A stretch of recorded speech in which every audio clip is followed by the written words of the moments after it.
Buenas noches, mi nombre es Dimas Gabriel Briceño Ochoa, pertenezco al cuarto año sección B de Contaduría Pública de la Universidad Católica del Táchira. La presente exposición va a tratar sobre el derecho tributario, la cual la estamos viendo en la materia de tributación 1 de la mano del profesor Jesús Sequeda.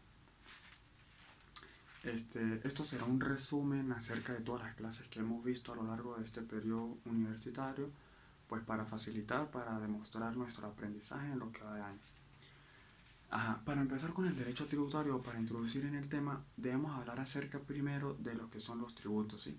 Sabemos que los tributos son tasas, impuestos y contribuciones.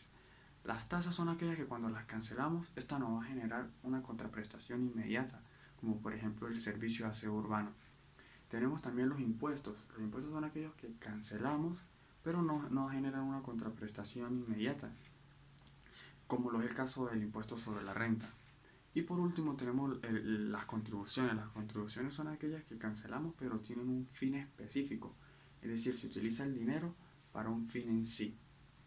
Ajá. Para proseguir con el tema tenemos que hacer una breve introducción histórica de los tributos en la nación. Podemos remontarnos a la época colonial en una primera etapa.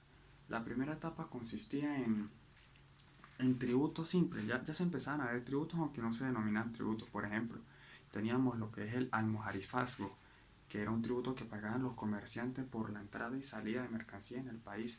Teníamos también, por ejemplo, la tafia, teníamos la alcabala, teníamos los estancos, teníamos también la armada y avería, que era un tributo que se cancelaba para que se mantuvieran los puertos limpios y funcionales, que esa es la idea de los tributos, que entre todos se cancelen para que el sistema funcione. Posterior a esta primera etapa prosigue una segunda etapa. La segunda etapa inicia en 1830, cuando empieza la actividad agropecuaria en el país. ¿Esto qué significa? Esto significa que la actividad económica empezó a surgir. ¿Sí? Entonces, ¿qué pasa? Ya no se tenía que importar, ya no se tenía que importar. Entonces, esto trajo consigo una activación económica en el país, lo cual generó nuevos impuestos, como lo es el impuesto sobre el licor, el impuesto sobre grandes patrimonios, impuestos sobre salinas, impuestos sobre sucesiones, entre otros. Esta segunda etapa termina en el año 1917 con la llegada de la dictadura gomecista al poder. Los hechos principales en esta tercera etapa fueron el petróleo como actividad económica, la dictadura gomecista que eliminó a los caudillos que tenían el poder y la promulgación del impuesto sobre la renta de la mano de Isaías Medina Angarita. Esta tercera etapa culmina en 1943 y da inicio a la cuarta etapa. La cuarta etapa se basa prácticamente en la perfección de estos sistemas fiscales, se basa en la perfección de las políticas fiscales, que en realidad esta cuarta etapa es el resultado del nacimiento de la quinta etapa. La quinta etapa es el CENIA. La quinta etapa va desde 1994 hasta nuestros días, hasta el día de hoy. ¿Qué pasa? El CENIA ya es la superintendencia que se encarga de administrar y de controlar los tributos en el país. Tenemos que tener en cuenta la jerarquización de poder en el país, que es presidente, vicepresidente, consejo de ministros, consejo de viceministros y las superintendencias, como lo es el CENIA y el SUDEBAN, que es la superintendencia de bancos, por ejemplo. Llegados a este punto tenemos que tener en cuenta el artículo 133 de la Constitución que olvidé mencionar, que es sobre los impuestos directos e indirectos. Los impuestos directos son aquellos que gravan a la utilidad directa y los indirectos aquellos que gravan a los productos, como por ejemplo el impuesto al valor agregado IVA. Ajá. Para seguir hablando al respecto, tenemos que tomar en cuenta también la pirámide de Kelsen, ¿sí? Tenemos que saber que la Constitución es la primera, la norma madre. Después de la Constitución sigue el derecho, siguen los códigos orgánicos. Orgánico significa que tuvo que tener una revisión constitucional previa. Después de los códigos orgánicos vienen las leyes. Las leyes vienen acompañadas de reglamentos. ¿Por qué? Porque los reglamentos de las leyes son las que les ponen para quién va dirigido la ley, les ponen para qué sirve esta ley y les ponen cómo aplicarse esta ley.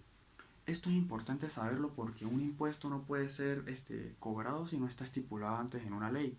Entonces no se puede generar ningún tipo de exento al cobro. Llegados a este punto, tenemos que profundizar un poco acerca del Código Orgánico, ¿sí? Debemos saber que el Código Orgánico presenta ilícitos formales, materiales y penales. El ilícito formal es aquel en el que se pierden formalidades, como por ejemplo, cada 15 de cada mes tenemos que declarar, ¿sí? Si el 15 no declaramos, nos presentan una multa y eso es un ilícito formal, ¿sí? No declarar. Pero ya se da el caso de declaraciones importantes como los ejercicios regulares, como por ejemplo el que se da el 31 de marzo, que tenemos que declarar cada año. Si no declaramos ese 31 de marzo, significa que nos estamos quedando con patrimonio que es propiedad del Estado. Esto ya es un ilícito material. Si seguimos sin pagarlo y este ilícito material prevalece en el tiempo, es decir, nos estamos quedando con patrimonio del Estado, esto ya pasa a ser parte de un ilícito penal con posible privativa de, de libertad. Ajá. Llegados a este punto, es muy importante hablar acerca del principio de progresividad. Porque actualmente en nuestro país se presenta una distorsión económica muy grande. Esto se debe a que, primero que nada, tenemos que tener en cuenta que la unidad tributaria se creó para darle frente a la inflación. Pero resulta que esta unidad tributaria tiene que ser actualizada de acuerdo a la inflación. Si la unidad tributaria no se actualiza, pues va a existir un caos total con respecto a la materia tributaria, que es lo que está pasando actualmente. La unidad tributaria no se ha actualizado y tiene un valor muy bajo. Entonces, ¿esto qué significa? Llegado a este punto. El principio de progresividad significa que aquellos que tienen mayor capacidad económica o poder adquisitivo pagarán más de los que no tienen tanto poder adquisitivo. Aquí es donde entra la distorsión económica. Pues resulta que como la unidad tributaria está desactualizada, los que ganan menos terminan pagando que los que ganan más, entonces están iguales. Les voy a dar un ejemplo.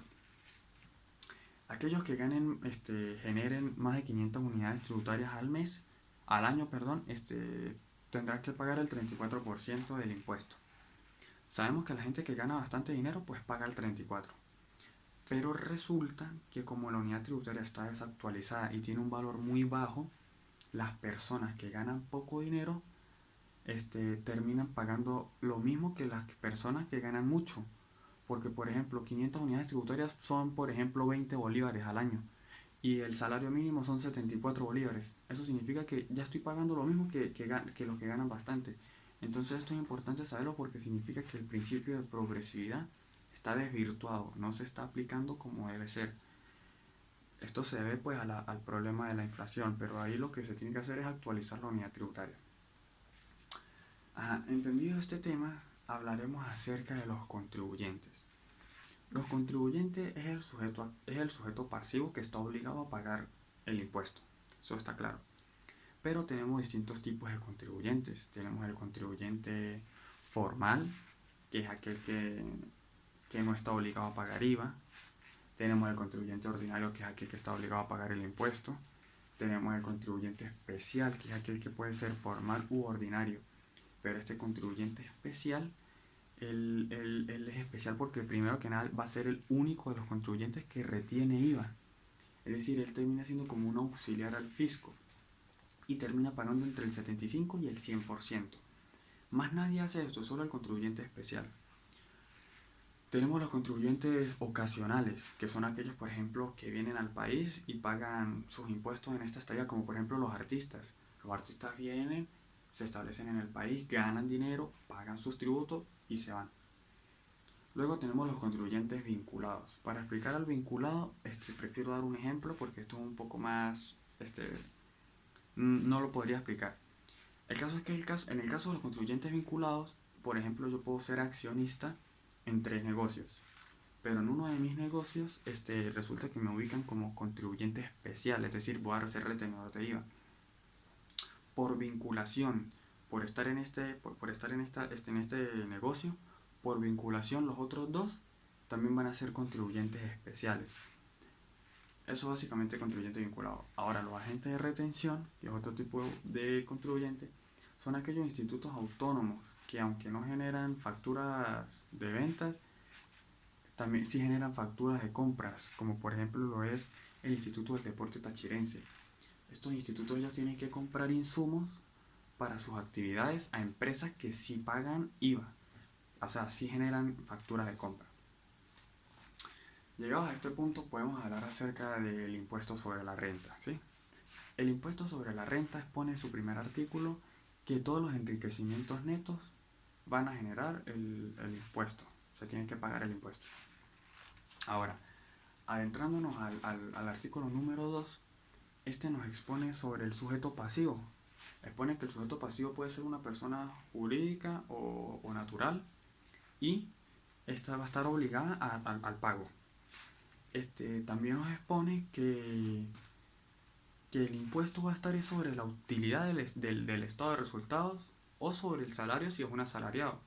Es decir, si hay utilidad se paga el impuesto, si no hay utilidad no se paga el impuesto. Lo cual hay que tener cuidado con esto porque esto se presenta para evasiones fiscales, que aquí es donde entra el tema de auditoría, en la cual van a hacer auditorías a las empresas para ver que no estén haciendo ninguna evasión fiscal. El artículo 2 también toca el tema acerca de las tarifas, acerca de que la tarifa 1 pertenece a las personas naturales, la tarifa 2 pertenece a las personas jurídicas y la tarifa 3 es la del objeto, que básicamente son las de hidrocarburos y minas. Ok, procedemos al artículo número 3, que habla sobre la obligatoriedad de pagar dentro del país. Pues se da el caso, con respecto a esta tecnología que hay actualmente, se da el caso de, por ejemplo, trabajadores, como por ejemplo los programadores. Los programadores de páginas web pueden trabajar, estar establecidos aquí, pero trabajarles a empresas en Inglaterra, por ejemplo. Entonces, ¿qué pasa? Existen tratados de doble tributación para que el programador no pague el mismo tributo aquí y no pague el mismo tributo allá en Inglaterra. Eso es un ejemplo, un caso. También existen casos actualmente como por ejemplo de que se van del país, por ejemplo, a Estados Unidos y están ilegales allá. Aquí hay que tomar en cuenta de que si está ilegal allá, hay que pagar el tributo aquí en Venezuela por esos ingresos extraterritoriales. También si se da el caso de que por ejemplo tiene nacionalidad, entonces hay que tomar en cuenta si es residente o no residente, es decir, si tiene más de 180 días o tiene menos de 180 días. Aquí lo que se debe aplicar, aquí lo que se debe aplicar es que se tiene que deducir los impuestos territoriales, pagar los impuestos extraterritoriales allá en el país extraterritorial y informar aquí en el país acerca de estos ingresos extraterritoriales. Pues la idea es tener todo informado.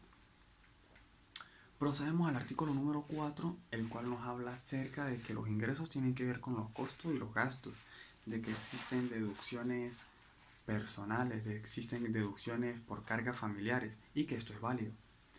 El artículo número 4 también habla acerca de la revalorización de activos. Esto también es un tema que hay que tratar, pues actualmente con esta distorsión económica se aplican algunas actualizaciones de revalorización. ¿Esto en qué consiste?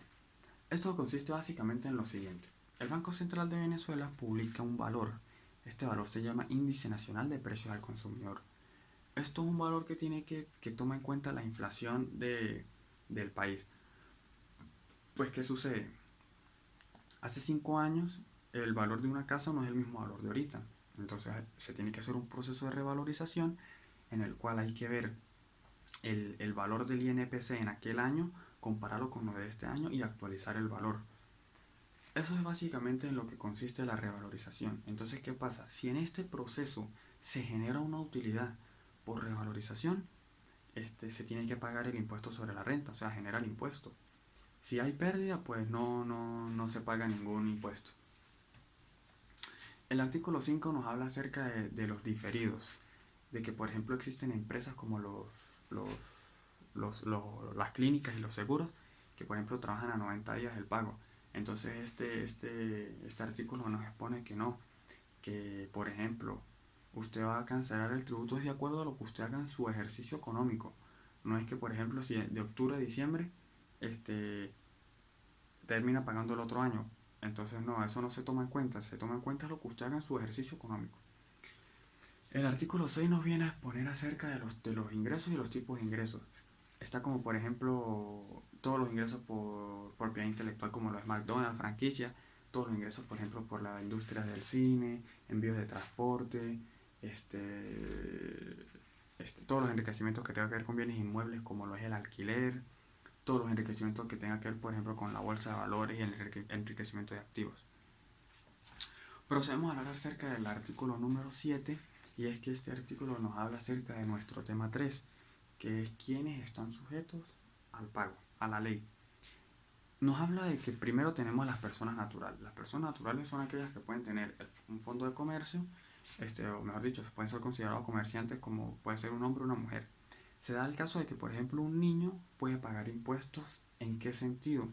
En el sentido de que se muere, por ejemplo, un familiar y el único que puede recibir la herencia es un niño.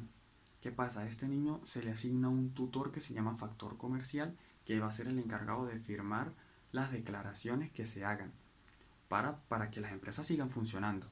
No es que se murieron los dueños y las empresas se detienen. No, pasa a manos del niño, se le asigna un tutor y este se asegura de pagar los impuestos. Luego de esto también tenemos que las sociedades anónimas y las compañías anónimas por acciones también pertenecen en esta categoría. Cabe resaltar que las sucesiones son un tema bastante importante a tratar, pues las sucesiones son consideradas personas jurídicas, considerado que tienen personalidad jurídica y es una sociedad de personas. ¿En qué consiste la sucesión? Bueno, en que una persona que era dueña de un patrimonio muere, deja este patrimonio a unos herederos que pasan ahora a formar parte de ser los dueños de este patrimonio y tienen que declarar los impuestos, seguir con el proceso. Tenemos las sociedades en comandita simple, que son aquellas, que son aquellas sociedades en las cuales, por ejemplo, unas personas se unen para vender fotocopias al frente de la universidad, nos daba como ejemplo el profesor, y estas personas igualito tienen que pagar el impuesto sobre la renta. También se da el caso de que las fundaciones, asociaciones, también podemos hablar acerca de que en el último literal de este artículo nos habla acerca de que cualquier establecimiento en el territorio paga la ley. Podemos hablar acerca del artículo 9, que nos vuelve a exponer acerca de las tarifas, de que la tarifa 1 es de las personas naturales, la tarifa 2 de las personas jurídicas, la tarifa 3 del objeto que son los hidrocarburos, minas o las explotaciones de estos minerales. Ahora el artículo número 10 nos habla acerca de la responsabilidad de los socios, pues es muy importante saber de que cada socio responde por su proporción en las acciones. Básicamente esto es lo que nos expone el artículo 10. Procedemos al artículo 11 y 13, en el cual nos habla acerca de los institutos autónomos y de algunos incentivos fiscales, como por ejemplo de que el gobierno o el Estado no se va a pagar y se va a dar el vuelto el mismo, no. Existe el caso de instituciones autónomas como por ejemplo la Lotería del Táchira, que son creadas mediante gacetas oficiales, y en estas gacetas oficiales tiene que estar por escrito si va a pagar el impuesto o no va a pagar el impuesto. Así por ahí va. Así es como funciona. Luego tenemos con respecto a las exoneraciones, que es el tema número 4. Esto se encuentra plasmado en el artículo 14 del impuesto sobre la renta. Aquí habla de los exentos, que son por ejemplo los estudiantes becados, el Banco Central de Venezuela está exento. En este artículo está especificado totalmente quiénes son los exentos.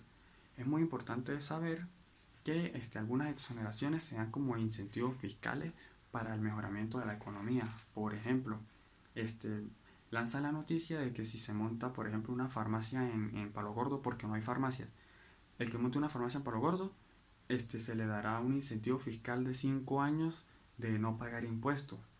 Esto como un incentivo. Hasta aquí llega mi resumen. Les doy las gracias por la atención que me hayan prestado y gracias al profesor. Feliz noche.